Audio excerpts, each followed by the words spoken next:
Thank you so much for joining us. We are Worldview Wellness, and this is our podcast, Health Matters, Episode 7. I'm Ty. And I'm Micah. And today we are talking about self-advocacy. Absolutely. Self-advocacy. So important. It really is, and it's a hard one for people to wrap their brains around for lots of different reasons. Oh, yeah.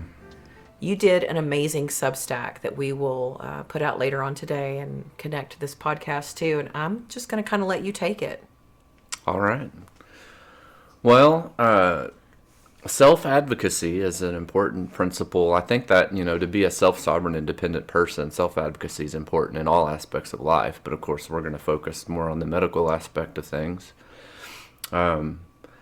Self-advocacy is the principle of speaking up for yourself and your own self-interest. And, superficially that kind of sounds selfish, but it's important that you guide and steer and be knowledgeable about the things that, the things in your life. And in medicine that involves, an informed approach where you are involved in the decision-making responsibilities of how you're treated.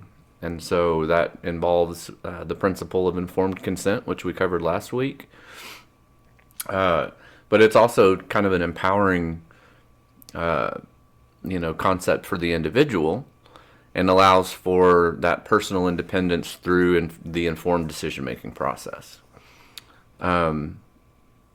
So just to give a little bit of history in the past, the medical system in our country, I think back to my grandfather, who was the family doctor. He was also the one of two small town doctors in a tiny little town in Oklahoma called Nowata, which nobody's ever heard of. Except for us. That's right. It's up in the northeast corner of Oklahoma. And that was a completely different time in medicine where doctors were completely independent. They had access to good information. They passed that information along to patients. And there was no corporate interest in the decision-making process. It was basically, there was a lot of trust. There was, the sense of community was completely different back in those days. And the outcomes of the patients were important to my grandpa, and they were important to the community because the community, everybody knew each other, and it was also a time where it's almost unfathomable to think about in the modern era, or I guess we're in the postmodern era, but the concept of specialties was completely different back then. Back in those days, my grandpa had his own private practice. And then he shared responsibilities at the local hospital, which was also privately owned, with one other doctor that was in town. And they basically just took turns being on call at the hospital. There was not a doctor at the hospital unless they got called. And so they were the hospitalist. They were the emergency room physicians. And they were the surgeons as well. So if somebody... one-stop shop. Yeah. And if somebody went to the hospital and needed their appendix out or needed a gallbladder out or, any of the more common general surgery type issues that come up, well, one of those two doctors would get called. They'd go up to the hospital. They'd do their evaluation. They'd order the tests. And then if the person needed surgery, they were the surgeon and the anesthesiologist as well. Oh, my. So, that was a completely different time. That's unheard of now, unless you're talking about, probably like a third world country.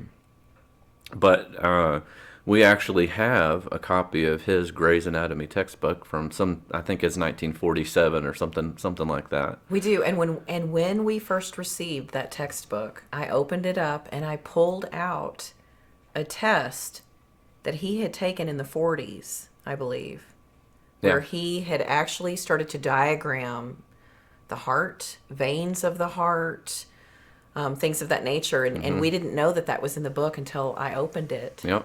and then we were able to hold a piece of history in our hands. Right. A little bit different than when I went to med school and everything was multiple choice on Scantrons. Oh, wow. Yep. He actually had to diagram and label and, have a very functional working knowledge of all that anatomy and physiology. And I'm not trying to say that no doctors today can do that, but the educational environment was completely different too. And in my opinion, he was a much more rounded physician because of his breadth of knowledge and the fact that he didn't just specialize in one area. It's really common today to go to a doctor and you ask them a question and they're like, oh, that's outside of my purview. You need to go talk to a cardiologist, or you need to go talk to a gastroenterologist or a neurologist. I would bet you that my grandfather, short of understanding modern pharmacology, could probably answer most of those questions. Sure. So anyway, to kind of transition over the last, several decades, the medical system that we have has essentially been replaced with the a corporate environment that is, they do what corporations do. They focus on profit. So the small town doctor, the locally owned hospital, the medical system in the way that it used to be has largely gone away. Yeah. And so as this has happened, the focus on that personal doctor-patient relationship, the focus on informed consent. We talked a lot about that last week about how that came after World War II and the Nuremberg trials, and talked a little bit about the all of the different treaties and agreements that kind of shaped the concept of informed consent. And that's largely gone away, and the public, when they go see a doctor, that interaction is largely based on something that's just kind of happened over the last few decades, which is it seems to come from like a top-down approach as opposed to that personal relationship you have with your doctor. And it's not really patient-centered care anymore. It's trust the science. You don't need to be involved in this. And so over the course, and this is true even in my experience over the last 2 decades in medicine, the decision-making power has pretty much been taken out of the, or not necessarily taken out, but has removed the patient. Right. And from personal responsibility and being involved in their own care. Well, and the patients themselves have kind of been indoctrinated to, I'd rather just take the pill or the jab or the surgery or the radiation or the chemotherapy or whatever it is. And so, we've come to live these stressful, busy lives, and that's not something that we want to think about. Right. And then to make that even worse, none of those decisions are really made with information of the root cause. Like, why did you get this gallbladder infection, or why did you get this this disease, or how did you develop this pathology? Right. And so the modern medical establishment basically just says, oh, well, you have the symptom, this is what the diagnosis is. And then in medical school, we're trying to match a diagnosis with a pharmaceutical or some other, intervention where there's profit to be made there. And so very little attention is paid to diet, to exercise, to stress, to any of those things. So at the end of the day, this has left us in a kind of a tricky situation. So I'm sorry to interrupt, but I felt like it was important that we did talk about advocating for yourself, but it falls hand in hand so closely with informed consent. But in fact, they are similar and one and the same, but also two very separate things as well. Right. Yeah. And there's a lot of interplay there. Yeah. So, now there are some people out there that are more independently minded and that, more type A people that really don't mind speaking up for themselves. But unfortunately, that's, not most people, especially in that medical setting where people feel intimidated. when you're standing in front of a guy with a white coat or a gal with a white coat and has got a stethoscope on their neck, and they're the authority. And don't even get me started on that, but that goes all the way back to how the education system's been manipulated and has kind of evolved into what it is today, which there's an active movement.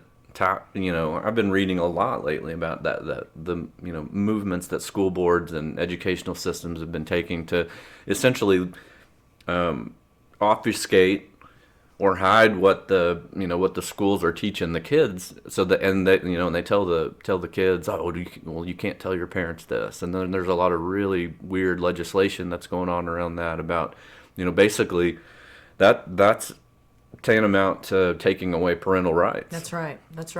So, well, it's the kidnapping of our children's minds. Right. And so what that teaches the children is your parents aren't the authority, we're the authority. And they don't know what they're talking about. Right. The government's the authority. The CDC's the authority. The NIH is the authority. Dr. Fauci is the science. And so they are learning that from a very, very young age.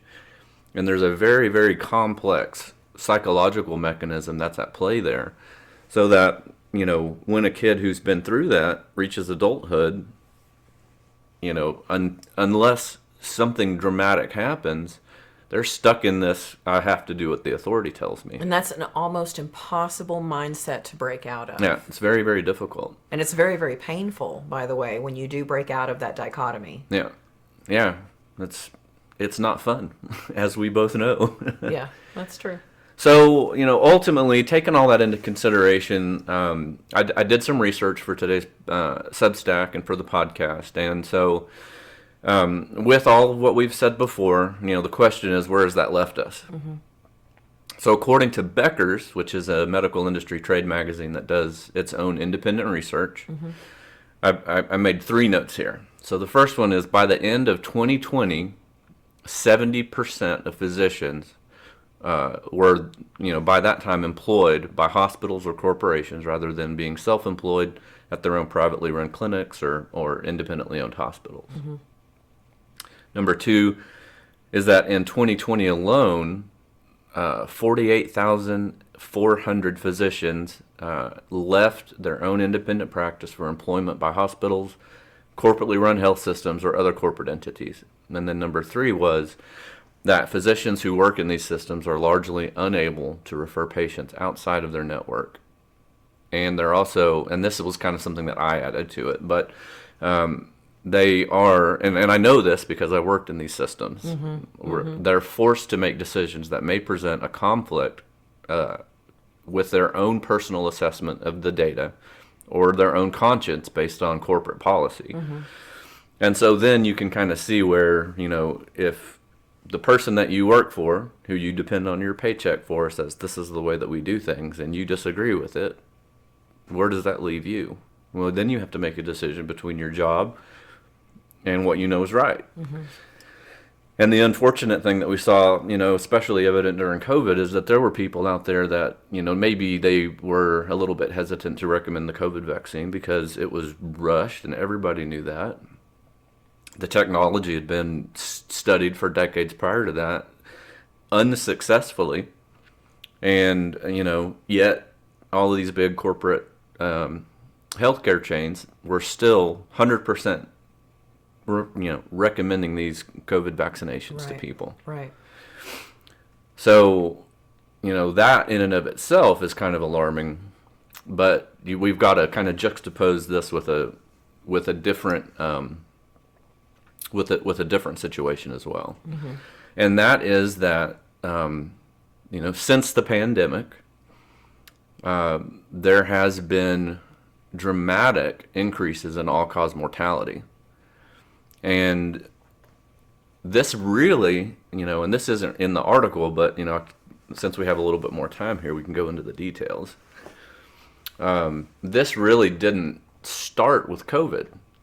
The dramatic increase in all-cause mortality really started after the vaccinations were started, were being given to people. So there are many very highly educated, well-qualified virologists and epidemiologists who have looked through the data and said that, yeah, the COVID pandemic really had about the same mortality rate as the common cold, or not necessarily the common cold, but the annual influenza waves that kind of cover the globe. So there wasn't a real big, huge rise in the mortality until the vaccines started coming out. And so, the specific data on that really isn't driven by the healthcare systems in our country, surprisingly enough, because there's a lot of obfuscation of the data, and it's really hard to come by the numbers, and a lot of the charts and graphs and statistics that are put out by the government and by the healthcare corporations, or what I call the medical industrial establishment. There's a lot of we'll just say funny business around how they report the data. Right. But the people that have a vested interest in the death rate, you would think about, okay, well, the insurance company, they have to pay out every time somebody dies if they've got a life insurance policy. So the CEO of an insurance company called One America disclosed that the mortality in the 18 to 64 year-old age group, he basically came out and said, after he had crunched the numbers, that in the third and fourth quarters of 2021, there was a 40% increase of death in that age group. So we're not talking about the people who are retired, who are in nursing homes, who may be frail. We're talking about working age people, and there was a 40% increase. And so he also stated that prior to that, a 10% increase, so 25% of what they observed, would have represented a 1 in a 200 year event. So we're talking about, it's hard to even fathom. Just think about that. 1 in 200 year event would be a 10% increase, and we got a 40% increase. And then was the knife in the back was, he states that most of the deaths were not attributed to COVID. So there's something else. So you can think about, okay, what happened with the COVID pandemic? Well, we got locked down. We had to wear the masks, 2 weeks to flatten the curve, all that kind of stuff. And a lot of the recommendations had, secondary effects on people. People weren't going to get checked for heart attacks and strokes. People weren't going for their cancer treatments. People weren't getting their routine screenings. Suicide, depression, anxiety, all those things increased. And that increases the mortality rate in and of itself. But you didn't really see any big, huge, significant increase until the vaccines came out. So I'll just let people ponder that and do what they want to with that information. So the more recent numbers are not quite at 40%, but there was an article put out by Think Advisor, which is an investment news and analysis journal, that even in early 2022, that all-cause mortality rate was still up to 29%. So, well, I'm going to be honest. I don't think we ain't seen nothing yet. Yeah. We're definitely in a bad situation, and the thing that I would, kind of tell everyone to think about is this is not just in our country. I've read all kinds of studies and reports about the all-cause mortality rate, and essentially, what the data seems to be pointing to is that if you live in a richer country, what we would call the first world country. So we're talking about America and Europe and the most powerful nations of the world that have access, or have more access to medicine and care and that kind of thing. When you're looking at that all-cause mortality data, we are doing the worst.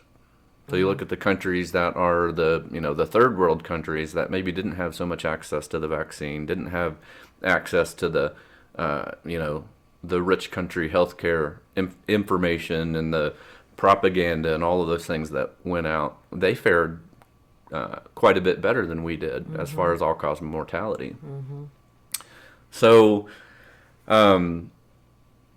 ultimately you have those two things that you kind of put together. You've got the issue with, the changes in the modern healthcare system, and then you also kind of couple that with the fact that, that the all-cause mortality rate seems to be very, very, increased to a staggering degree. And so you put those two things together and you say, okay, well, I want to live and I want to be aware and informed and I want to make sure that I, am as healthy as I can because, we're not out of the woods yet. And in order to help ourselves make the best possible decisions, we have to be aware of those things, and then we have to start to advocate for ourselves. So, I've come up with a list of 7 things that everybody can do in order to start to advocate for themselves and in order to, make sure that what's going on with their health and the decisions that are that are being made for their health, that they are making them and that they are part of that process. One thing that I want to talk about before you head into those 7 steps is I think that learning to be your own advocate, getting informed consent, it takes work. Yeah. And most of us, to be quite honest, are so exhausted at the end of the day, we just want to make it to our beds. Yeah. That's the state that most of us are living in. Right. And the last 3 years didn't help, right? So no, what I want to say there's is a lot of shared trauma. There is a lot of shared trauma. And so in order to advocate for yourself or your children or your loved ones, you have to be willing to work for it. Yeah. You have to be willing to stretch your brain. You have to be willing in your off hours when you don't want to do anything but sit down and watch Downton Abbey. Hello, that's me. You have to be willing to research and invest your time, your brain, your heart, your thinking capacity into how to optimize your own health. You need to walk into a medical setting understanding what your rights as a sovereign individual, what those rights are. Yep. But more importantly, not to see the medical system as the enemy, but to be able to work through the medical system in an appropriate way, advocating for yourself and your family with informed consent. Right. Well, one of the things that I've told patients for years now is... it takes work, right? It's exhausting. Well, it takes work. work. Worth it. And so, you get a reward in that sense of accomplishment. And so what I tell my patients is, think about the things in your life that you're super proud of, that you're super happy, like you did it, you accomplished this. So, you might talk about college degrees. I know I worked my butt off for my college degree, and I'm proud of that. Even though I understand now that there was undue influence in some of that, but luckily, God saw to it that I saw through that eventually and came to an understanding of what the truth is. Yeah. But you might think about raising a successful young adult, as a parent. Starting a business, there's any number of things that people, can be, proud of and have that sense of accomplishment for. And then the next question that I have for him is, okay, so were any of those things on your list, things that just kind of fell into your lap that you didn't have to work for? Of course, the answer to that is always no. No, I worked my butt off for those things. That's right. So that's what gives you that. That's what gives you that sense of accomplishment. And that's what gives you that big, huge dopamine release whenever you are walking across the stage for your graduation or walking your daughter down the aisle or whatever it is. So with that in mind, here's my list of 7 practical things that you can do. So number 1, even if you're an introvert, if you're timid, if you have type B personality, passive, you still need to stick up for yourself and ask questions of your medical team until you understand, the situation that you're in health-wise, the condition that you have. You need to make your voice heard. Because if you're not, you're just going to kind of get funneled into one treatment modality. You're not going to understand, what it is or why, or, what's the underlying situation and how that's going to help and how long you're going to be on that medication. So, I can tell you from my own personal experience, straight out of medical school,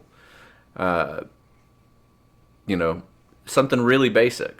I can guarantee you I didn't give two thoughts about putting anybody on just blood pressure medications. Mm-hmm. But the list of side effects for almost all the blood pressure medications are pretty extensive. And although you may not feel those side effects on the molecular level of your body, you're still getting them. You're still having them. You're still going to be magnesium deficient. You're still going to, have, some maybe subclinical digestive issues, or any number of different things. Right, Mineral balance is off, and, right. and that type of thing. And so unless you're having an informed conversation with your clinician, you're not going to understand that, and you're probably also not going to be told. And I know this because I didn't tell anybody this. You're probably just going to be on this for the rest of your life. And when somebody says, "Oh, well, why do I have high blood pressure?" I would tell you that the first thing is 99% of the people that I prescribe blood pressure medications to never ask that question. But the answer to that question in a corporate medical setting is, well, that just happens to people as we get older, and you'd be lucky if someone mentioned diet and exercise to you. Okay, so to that point, I just want to say that the medical model that we see now is not very conducive to this kind of a relationship with your doctor. For instance, right. What we see and what you came across in your experience in the clinics that you've worked in is you got to see 30 patients a day. You got to get them in and out. Yeah. You got to limit their questions. You got to just, with authority, tell them what they need to do so that they'll just go do it. Well, then think about that. 30, and 30 in some settings is less than half of what doctors see. Yeah. So you think about that in an 8-hour day. How are you going to see, and you get a lunch break too, so you can't leave that out. So you have an 8-hour day, with a 30-minute or an hour lunch break, and you're seeing 30 people a day. And I've seen doctors see over 100 people a day. Yeah. So ask yourself, how much time are they really giving to that patient to understand what's going on with them, to think about the underlying, pathophysiology of the condition or the disease process or whatever, and how much thought are they giving to, okay, I'm going to prescribe this medication, but what about the interactions? What about all the other medications that they're taking? The simple answer is you really don't have a whole lot of time to do that. Well, so what you're encouraging people, even if they're introverts, ask questions. What I would like to say, and I know that we're going to get to this a little bit later in the podcast, but if you have a doctor that simply does not have time to listen to you advocate for yourself, and I would say ask questions until you have a full understanding of what you are thinking about doing, what they want you to entertain, what you are considering walking into, whatever therapy or medication that is. If your doctor is not going to take the time to really visit with you and give you informed consent and let you advocate for yourself, I would say it's time to find someone who's willing to be patient enough to do that. And that is where step 2 comes in. Okay. So step 2 is, don't be afraid to seek second, third, or fourth opinions. You're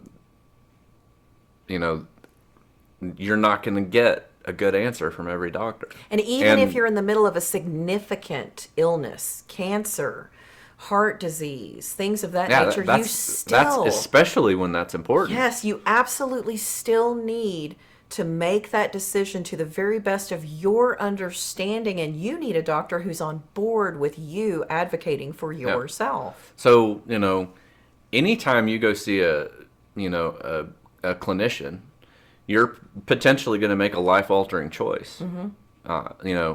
Drugs legally are, if it requires a prescription, then all drugs that require prescription legally are defined as dangerous drugs, which is the reason why you need a prescription. I would make a good argument for a lot of the over-the-counter drugs are also dangerous drugs, but they all come with side effects potential life-threatening, anaphylactic, allergic reactions, conditions like Stevens-Johnson syndrome, which is a potentially life-threatening immune system reaction. I mean, and people just take these things for granted. Same thing with surgery. People go in for surgeries and they don't even think about, oh, well, I could have a bad outcome or I could have a complication. It happens all the time. And although we're better at surgery now than what we used to be, you've got to think about, and it may seem a little morbid to think about this, but you got to think about, okay, worst case scenario, what could happen to me if I take this drug, if I have this surgery, and have those honest conversations with your doctor. And if they're not willing to do that, then you need to really start thinking about, okay, do I need to seek a second opinion or a third opinion? Of course. And look, we are not advocating for anybody to walk in fear. There is no need to walk in fear. We want to walk in knowledge. Right. When we have all this information at our fingertips, there is absolutely no reason that we have 1,000 different avenues to get to where we need to be as far as the research and the information that we need. So we are not asking for anyone to see the medical system as the enemy. We are not asking for people to move forward in fear in any way, shape, or form. We are asking people to get involved at the molecular level of their own life so that they can have a better understanding. Well, you can't fix a problem until you know it's there. Right. And so basically what we're doing with this Substack and with this podcast is just kind of helping people to understand the state of medicine the way that it is, and that's just a microcosm of the bigger issue of the state of science in general. Right. It's been co-opted by governments and corporations for their own benefit. But, that kind of leads us to the next number 3 and 4, which kind of go together. Number 3 is, do not let anyone in medicine dictate to you what treatment you will do. And that's important because that's not their decision to make. I always tell people, you're the captain of your ship. You get to make your own medical decisions. That's right. And so then number 4 is what we talked about last week. Understand the concept of informed consent and its components as illustrated, in our last podcast, which for a review, the first component of that is understand the nature of the procedure or the intervention. The second component is the risks and benefits of the procedure. The third component is understand what reasonable alternatives there are to the proposed intervention. And then number 4 is the risks and benefits of those alternatives, all of them. And then finally, number 5 is to ensure that you have a reasonable understanding of all of the above. So the intervention, risks and benefits, alternatives, risks and benefits, and that you've had that conversation with your clinician about, about proceeding with that. And then there might be times where you don't feel like what they propose is the best one. I always like to say, especially since we talked about, physicians kind of having their own autonomy hijacked by the corporate, by the corporate companies. One of the questions that I encourage people to ask is, if you or me and this was happening to you, is this what you would do for yourself? Or is this what you would do for your wife? Or is this what you would do for your husband or your kids or your parents? And we have a lot of clients who get kickback from their, from their medical providers when they tell them that they basically don't want to engage in a treatment. They get a lot of attitude. They get a lot of, well, if you don't, this is what's going to happen to you. This is what your survival rate is going to be, and you've only got this much time left. So you need to do what I tell you to do. Yeah. Don't ask questions. Just do what I tell you to do. So, and, so that's many the opposite of an informed decision. Those situations are using that element of fear in order to try to coerce. That's a bullying tactic. The legal term would be, that you made a decision under duress. Yes. That you were coerced, that you were making that decision under duress, meaning that you were under, that could be physical coercement, that could be, mental, psychological manipulation by using that element of fear in order to get someone to, make a decision there. And any decision made in fear is the wrong decision. Amen. It may be the right decision after you have had time to go back and, evaluate all those elements of informed consent, you may come to that, to the conclusion that that is the right decision for you. But if you make that decision out of fear, then there's always going to be that question mark in the back of your head. And so any decision made out of fear is the wrong decision. Mm-hmm. And there's very, very few things in medicine that are of such an emergency that you have to make a decision right there at the doctor's office. Most of those decisions that have to be made like that are in the emergency room. And most of the time, you're not going to be conscious to make those decisions, right, so they have to be made for you. And we also want to add that, the medical system is not your enemy. Emergent care is right. wonderful care and should be utilized right. appropriately, but lack of knowledge is the enemy. Yeah. And not being able to speak up for yourself could potentially be... you could be your own worst enemy right. if you're not willing to speak up for yourself. If you're in a car accident, or you're having a stroke or a heart attack, or if you have an acute medical emergency, then yeah, you need to go to the hospital. You need to be seen by somebody who can fix things in in that emergent setting, right. And that kind of medicine is typically pretty great. Yeah. We've come light years in our ability to fix things where people in the past would have just died. Yeah. And so, it's important to understand that a lot of what I'm talking about here about the medical establishment, we're talking about chronic conditions and chronic care. So we're talking about heart disease. We're talking sure. about diabetes. We're talking about, cancer. We're talking about, there's any number of different chronic diseases. Autoimmune disease would be another one. Well, and in my mind, too, as a mother and a grandmother, I want parents to be prepared to advocate for their children. If a doctor wants to give them a shot, a vaccination, it is your right and it is your responsibility to make sure that you're advocating for your children and that you understand what's being put into those tiny little precious bodies. Yep. That's an important part of advocacy, is right. speaking up for the ones who cannot speak up for themselves. Yeah, absolutely. So you might have medical power of attorney over a loved one. Mm-hmm. A parent or a grandparent. You may be the legal guardian of a child. So it's not just about yourself. You have to take this and use it in the capacities that you have authority over. Right. Right. So number 5. Once we have a good understanding of the first 4 and a good understanding of informed consent, this is an important one, because this is kind of where I see, the line in the sand. You've got to step over the line in the sand, and you need to make a decision to take personal responsibility for your health. And of course, as we just mentioned, the health of those that are in your charge, including having a proactive stance on your lifestyle. So, I separated this into some subcomponents. The first one is to be involved in the medical process when you're seeing a healthcare provider. Mm-hmm. The second one is eat healthy foods. This is just so basic, but so many people don't do this. What is it that you always tell our clients? God food, not man food. Amen. And that sounds simple on the surface, but the nuance of what God food versus man food is so difficult for the average person, just because most people think, oh, well, if it wasn't healthy for me, then they wouldn't be able to sell it, or the government's watching out for me, or the CDC or whatever. Unfortunately, that's not true. Mm-hmm. It may have been true at one point in time. It's definitely no longer the case now. Right. Mm-hmm. So to give you an understanding a little bit of the nuance of that, you might think that, oh, well, a cow is God food. And, I have kind of a speech I give to my patients about the differences in cows. I ask them if they've ever driven past a feedlot. For those of you who have driven past a feedlot, you have seen it for your own eyes, and you've also smelled it with your own nose. Yep. So, those animals basically are concentration camp victims. Yeah. They are not allowed to roam free. They are not allowed to graze on grass.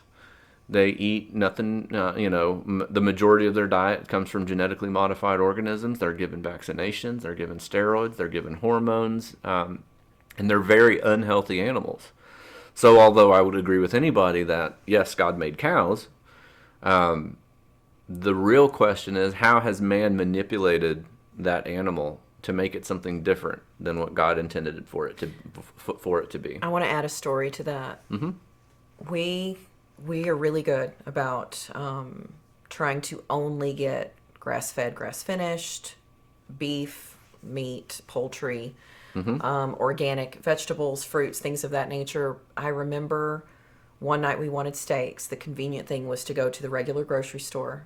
We got steaks and we cooked them, and they smelled like manure. They tasted like manure, and I could not finish that steak. It was so disgusting to me after having invested in good meat that is raised in a non-abusive manner, because I do think that, farms that raise their cows in this manner, I think it's abusive. It's definitely cruel. And there is such a difference in what you're consuming and what it does to your body. And if you think about these cows on feedlots and, on dairy farms, they're mixing their mucus with the stool, and the stool goes in the food, and then there's nasty viruses, and it's so gross. Well, I always tell people after I've given them that talk that if we had a time machine and we were to take, we would go out to one of those feedlots and pick the healthiest cow that's out there, and then transport ourselves back 200 years and go talk to a rancher. And bring this cow up and be like, hey, this is what we're going to have for dinner. The rancher would smack us across the face and say, we're not eating that. We don't eat sick animals here. Right. And, but we have become so separated from what we eat that we don't have that understanding, And so, that God food, not man food, avoiding processed foods, avoiding GMOs, avoiding, sugars, is so important, and I just learned this not too long ago. Most sugar that's sold in our country comes from genetically modified beets. So, you might think, oh, well, it's sugar. And it's like, no, it's not. You're actually getting components of that genetically modified organism if you're eating that sugar. So if you're thinking about candy bars or, candy or any of the you buy muffins or you buy whatever it is, mean, the chances are that even if you're making, like maybe you're making einkorn muffins at home and all that. Well, if you're using any of the conventional sugars, then you're shooting yourself in the foot without even knowing it. Right. And that's part of the problem with that industry is that it's just so corrupt and everything's so hidden that it's really difficult to make healthy decisions. And the industry itself, employs, spends billions of dollars on lobbyists and all that in order to make the food laws so that they don't have to list all the ingredients, and they can hide, some bad ingredients that people know are bad behind certain words, and they control the language. And so being involved in understanding that, doing your own research is really, really important. The next one is stay hydrated with clean filtered water with good mineral content. So important. Reverse osmosis water is clean but has no minerals. So if you have an RO filter and you don't have any other, mitigation for that, you can actually add mineral filters into your RO system so that after it's gone through that reverse osmosis filter, it remineralizes the water. Or you could also, purchase trace mineral drops that you can add to the water, but those minerals are really important. And if you're drinking water with no minerals, like distilled water, that's another one that doesn't have any minerals because it literally just takes everything out of it. You've got to understand what good, healthy, clean water is. Breathe clean air is in the same thing. The next one is stay active, exercise, and get regular sunshine. Life on Earth comes from the sun. If the sun, if someone were to hit the light switch on the sun tomorrow, we wouldn't make it very long. Life on Earth would completely go away. And look, we have just come out of a really hard time. We're still facing that hard time. But it has sort of brought everyone to a standstill with their physical activity. I know it did me. I still, to this day, struggle to stop working and to get outside and to just let the sun bathe me. That's right. We need to increase your peace. We do need to increase my peace. I can be totally honest about that. But I do know that when you and I get outside, we go play disc golf, we walk around for an hour and a half, 2 hours, I feel so much better, and I'm able to disconnect from the world in my cave Right. and from work. I'm able to breathe the air that God is giving me. Yeah. I'm able to set my mind free, and I'm able to relax and increase my own health and peace. Well, and I would even add to that, get out in nature. Because we're not supposed to live in concrete jungles and be boxed in and not be in the sun and all that. We're So, supposed get to be outside, surrounded by green. move your body, Yes. be out in nature, get sunshine. Now obviously, if you are, a very pale person who's, never out in the sun, it's probably not a great idea to go lay out naked for 5 hours in your backyard. But that's not what we're talking about here. Right. I mean, but if, interestingly enough, if you're properly nutritioned, and this is something that you'd be lucky to hear this from a dermatologist, because they've been so indoctrinated into that stay out of the sun, wear your sunscreen, all that kind of stuff. But even if you are a person who's got more pale skin, if you get enough vitamin A and vitamin D and vitamin K, and you're not afraid to eat fats in your diet, as long as you're sticking with the healthy fats, staying away from seed oils. Then seed oils are a big one.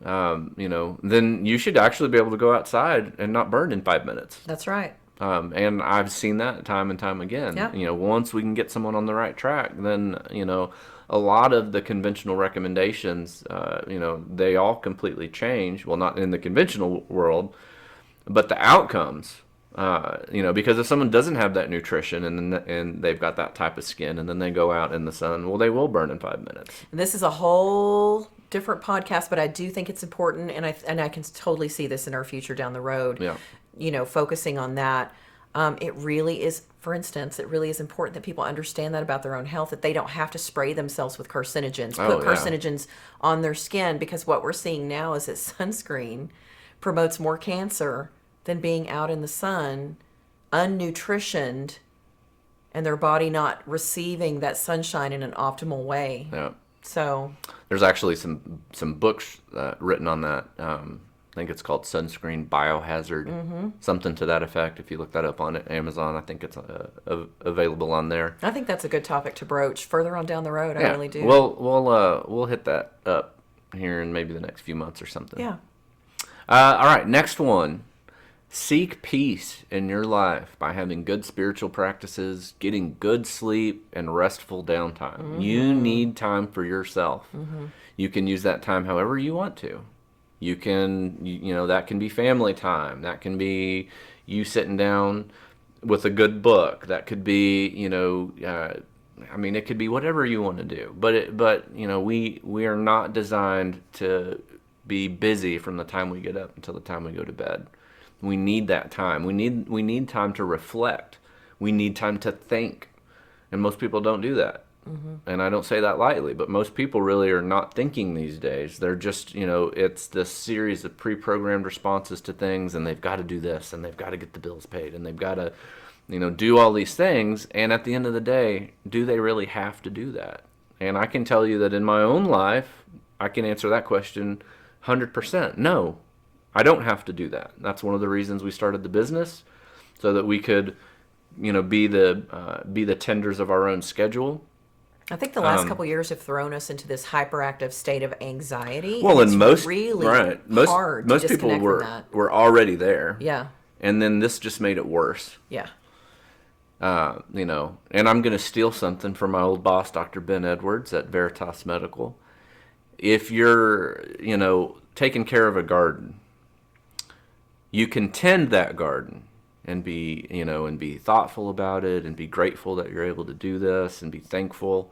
Or you can toil in your garden and you can resent the fact that you're having to be outside and sweat and hoe weeds and do all of that thing. But, if you find yourself toiling in your life instead of tending to your life, and you just have to be honest with yourself. Am I tending or am I toiling? We need to be tending. And so, everybody gets to answer that question for themselves. In my clinical experience, I think that people struggle with answering that question honestly with themselves. Of course. So, but keep that in mind. You want to be tending to your life. You don't want to be toiling in your life. So those spiritual practices make a huge difference in that. As a matter of fact, the Bible in Philippians 4:7 says that we should seek the peace that surpasses understanding, and I just love that phrase because that from the Christian perspective, that basically means that and the Bible is very clear, and Jesus was very clear that you will have struggles and you will have trials in this world. And so that peace that surpasses understanding is not dependent on everything in your life going right. I don't know anybody that falls into that category. Everybody struggles. Everybody's got baggage. Everybody has a history, and life is inherently hard. I mean, you can go back and read the ancient philosophers and they would agree with me. So, I mean, nothing much has changed in that regard, over the last several thousand years. But if you're seeking after that peace that surpasses understanding, then that means that peace comes even if you're going through your struggles and your trials. Well, life gets really messy, and can we find peace in the mess of it all? And yes, we absolutely can. What are the most important things? Something that my parents used to say to me when I was younger, because I tend to be a type A personality, and No. I know, shocking. And this really helped me was, is this going to matter in 2 weeks? This thing that Right. you're obsessed with, this thing that you feel like needs to happen and has to happen, and your house has to be perfect and your life has to be perfectly ordered, are the things that you're toiling about or laboring over, is that going to matter in 2 weeks? And that gives you great perspective. Right. Yeah. That's a good way to think about it. Yeah. And then the last one, the last decision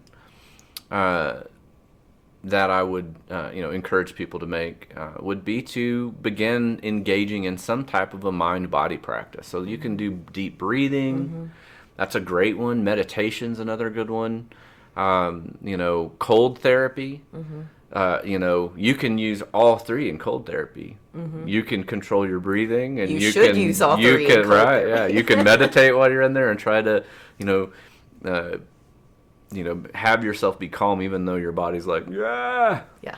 It's good discipline. But those mind-body practices, there is such a wide, breadth of literature on how that actually improves health outcomes. So I highly recommend that people do that. I'm going to pose a question, actually a challenge. For anyone that's listening to this, when you get a moment, I want you to get into a comfortable position, and I want you to just sit still and breathe deeply in through your nose, out through your nose. And I'll throw this in there. Wim Hof breathing is great breathing, and it worked me through a lot of anxiety that I had. It does flood my body and my tissue with oxygen. It helps me get through some. I thought you were going to do a guided meditation there first. No, we're not going to do a guided meditation. But what I would like to say is, in this day and age, it is so difficult to get still. Yeah. And to have your mind be still and in the moment. And I challenge you to really start working on this practice, because I am working on this practice as well. When I'm still and when I'm just trying to meditate on the Word of God or pray or be with the Lord or just be still so that I can rest my mind, my spirit, my body, am I able to stop my thought process? Am I able to be in the moment, so available in that moment that I can shut everything else out? Yeah. It's almost impossible still at this point for me, and I have to really dig deep to discipline my mind to be engaged in the moment on a consistent level. And so I would say that it is extremely important to be connected to your body, your heart, through your mind, and to understand what's happening inside of you so that you can really advocate for yourself with yourself and understand how to guide yourself into a healthy practice that is productive for yourself and your health. Yeah, that's a great point. Yeah. Number 6, we're getting to the end here. Number 6 is to prioritize your health through self-education. I am happy, like I said last week, or maybe the week before that, I believe that the true role of the clinician is to be an educator and to be a teacher. But you can take that role for yourself. Don't let anyone in medicine tell you not to do your own research. That's right. That is horrible advice. We are all smart enough to engage our brains through reading, and through self-guided research. So, there are so many different options online that, you can listen to podcasts like this one. You can, there's just thousands of websites. There's blogs you can read. There's all kinds of different, modalities for you to investigate. And, it might feel weird at first. You might be reading some words that you've never seen before and that have lots of syllables in them and all that. But hey, take your time. People used to get their dictionary out and, That's right. and learn things. You So can if you do see it. a word that you feel like is important, open up a new web window and type it in. Yeah. And you will find the answer to it. Yeah. So, if you are, patient and long suffering in that, then over time you will get better with your discernment and your ability to digest more complex information. And the only thing that you have to do is make a time commitment to it. Right. So, obviously if you're reading the Substack or if you're listening to this podcast, you're already doing that. You're already on your way to that, and you may be an expert already. But I just want to encourage people to do that because, you may not be able to understand things at a doctorate level or postgraduate level. But at you the can very learn. least, that will be something that you can use to guide your interactions with Yes. clinicians. It'll bring up questions that you can ask, and it will make you more prepared to understand the answers. And that leads us into the last point, which I absolutely love because I think Mm-hmm. that we are talked out of this so Yeah. often that it is an absolute detriment to our health and our peace. Yep, absolutely. The last point, number 7, trust your gut. Yes. Do not let people pressure you or use fear to manipulate you into doing something that you aren't 100% comfortable with. That is right. So medical decisions are your decisions to make. And like I said earlier, you are the captain of your ship. And so, if you are letting someone else make a decision for you, they may have a fancy college degree and they may know quite a bit more about, certain modalities of treatment than you do. But that is the whole principle of informed consent. And as a self-advocate, you have to make them give you informed consent. Mm-hmm. And it's okay to use the words, I don't feel informed enough to make this decision.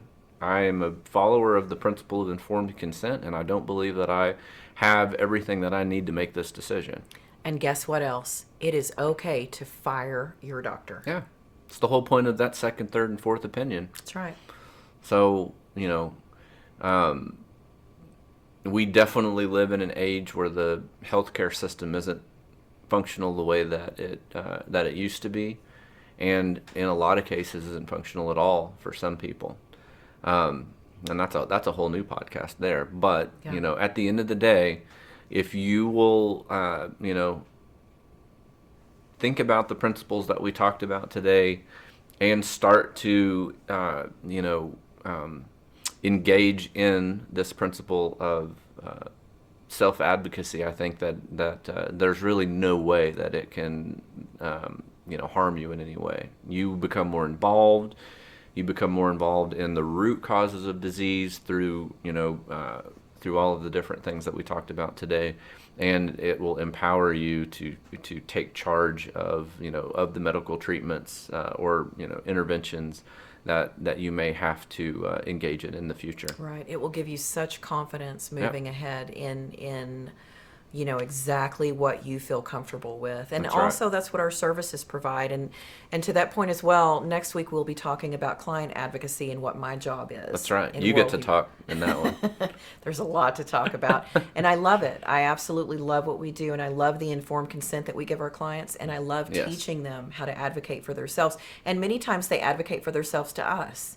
I just don't feel like I can include this therapy in the plan. Okay, we can talk about that. We can work around it or we can eliminate it. You're advocating for yourself. We're going to respect and honor your wishes. Right. But it is so important. Another thing that I want to say is it is adulting properly. Yeah. To research, to become informed, to stand up for yourself and your loved ones. That is proper adulting. And I feel like we've moved so far away from that in our society, and we need to get back to it, to personal responsibility and to personal autonomy and sovereignty in our own lives. That's right. Power hates a vacuum. And when we abdicate our own power, someone or some entity is going to step in and take that over for us. That's right.